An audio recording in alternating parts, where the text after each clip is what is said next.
Hi, my name is Cold Beer, and let's start with the land of the Vikings. In this survival colony sim game, you will lead your village and expand it into a thriving city. Well, that's the goal, but in reality, you will probably lead your people into doom and gloom. Not this time, Kalol. Vikings never surrender. Yeah, we will see about that. To avoid doom and gloom, you must become a wise and brave Jarl, manage resources, survive harsh conditions, chop trees, plant and grow crops, hunt wildlife, and so on. Each of your villages here is a unique character. The game is still in early access, but your villages already have more than 20 characteristics each. They might be powerfully built strongmen or silver-tongued weaklings. You have to pay attention to skills and abilities when assigning your people to a task. Not all Vikings are alike, nor are they equally good at all jobs. So probably you shouldn't assign a dumb person to operate the mill house, and fishermen shouldn't cut trees. You know, like in real life. You wouldn't want me to perform surgery on removing your appendicitis, but would probably like me to remove your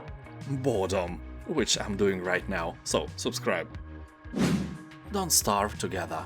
In this open-world survival game, you will discover and explore a massive, procedurally generated and biome-rich world with countless resources and threats. Whether you stick to the surface world, go spelunking in the caves, dive deeper into the ancient archive, or set sail for the lunar islands, it will be a long time before you run out of things to do. Here everything from seasonal bosses, wandering menaces, lurking shadow creatures, and plenty of flora and fauna is ready to turn you into a spooky ghost. Besides fighting and adventuring, you will plow fields and sow seeds to grow the farm of your dreams. Tend to your crops to help your fellow survivors stay fed and ready for the challenges to come. Or, you know, starve together if you are like me. For example, once I tried to grow a watermelon in real life. It took me 2 years for this plant to blossom, and then in the next 6 months I managed to finally grow a real watermelon fruit. And this is a real photo my father took. My fully ripe watermelon is near a quince and a small teaspoon, so it's good that I am a YouTuber and not a farmer. Anyway, you can play the game alone or with friends. Online and LAN PvP and co-op gameplay is available.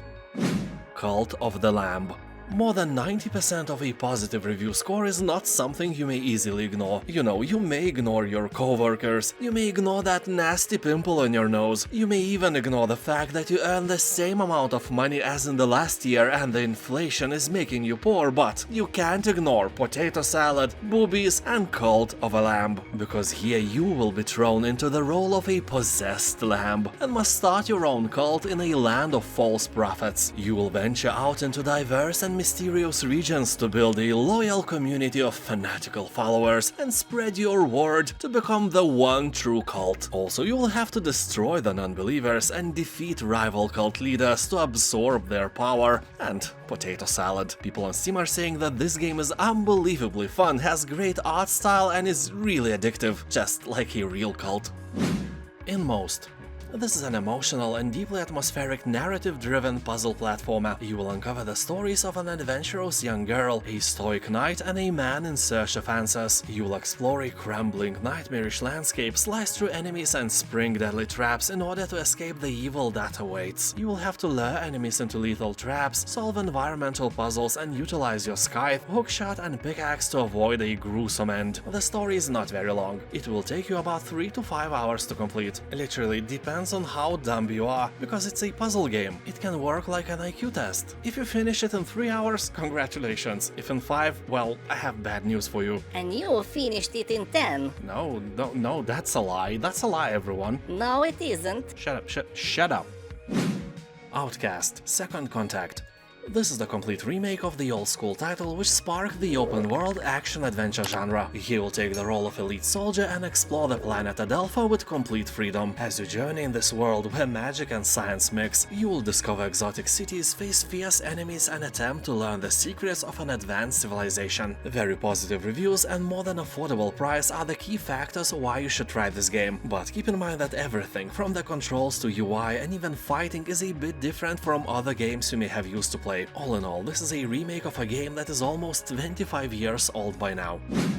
DARQ Complete Edition. Game tells you the story of Lloyd, a boy who becomes aware of the fact that he is dreaming. To Lloyd's misfortune, the dream quickly turns into a nightmare, and all attempts to wake up end in failure. While exploring the darkest corners of his mind, Lloyd learns how to survive the nightmare by bending the laws of physics and manipulating the fluid fabric of the dream world. But the coolest thing is that this game has two DLCs, named The Tower and The Crypt, and they are both completely free. What is this generosity? I don't understand. Am I dreaming as well? Chronicon. It looks like a simple 2D game, but an overwhelmingly positive review score should really grab your attention. Here you'll find 5 large acts, each with their own storyline, 4 unique classes, procedurally generated dungeons, local co-op for up to 4 players, remote play together support, 400 unique items, 900 skills, abilities and perks, hardcore mode, and zillion other things. For many people, this is the best action RPG game they have ever tried in their lives, and for some it's very simple and boring. So basically it still can disappoint you, but the chances are really slim, and the price is nice, don't think twice. Wingspan. Let me start with the fact that this game has an overwhelmingly positive review score on Steam. Yeah, so you won't skip thinking that this is some lame card game. Well, it is a card game, but as far from lame as you are, you know, from lame. Yeah, you are cool, man, never doubt that. Now subscribe. So here you are, a bird enthusiast, researcher, bird watcher, ornithologist and collector seeking to discover and attract the best birds to your network of wildlife preserves. Well, if you want some wisdom, I can reveal which bird is the best. It's the one who tastes the best. Anyway, here each bird extends a chain of powerful combinations in one of your habitats, and each habitat focuses on a key aspect of the growth of your preserves and so on. The game is meant to be played from 1 to 5 people, so if you have some nerdy friends, tell them something nice and convince them to play this game together. If not, there is always a mother-in-law who can help. If not yours, then somebody else's. World is filled with them.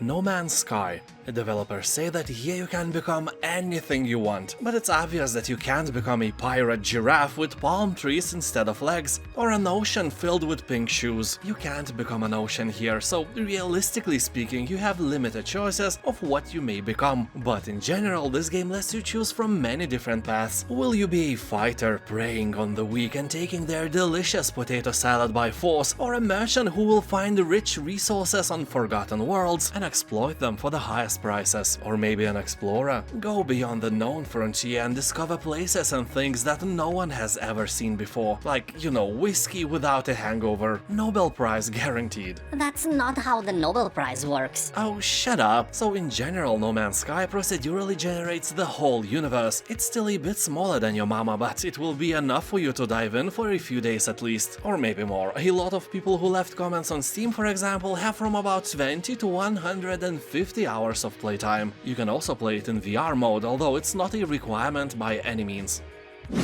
Call of the Sea. A wonderful game for puzzle lovers when you unlock the secrets in the Hunt of Missing Expedition. It is the year 1934. In the far reaches of South Pacific, you play as Nora, who has crossed the ocean following the trail of her missing husband's expedition and finds herself in a lush island paradise, a nameless forgotten place dotted with the remnants of lost civilization. What strange mysteries does it hold? And what might Nora dig up in her quest for the truth? Maybe a better recipe for potato salad? Nah, I doubt it. People are talking that Call of the Sea has very interesting story and the visuals are stunning. On Steam it has about 90% of positive reviews, and that is definitely enough for you to dive in this first-person story-rich adventure. Find your husband, my hero, find him alive. And now, thank you for watching, have a nice day, and I'll see you next time. Bye!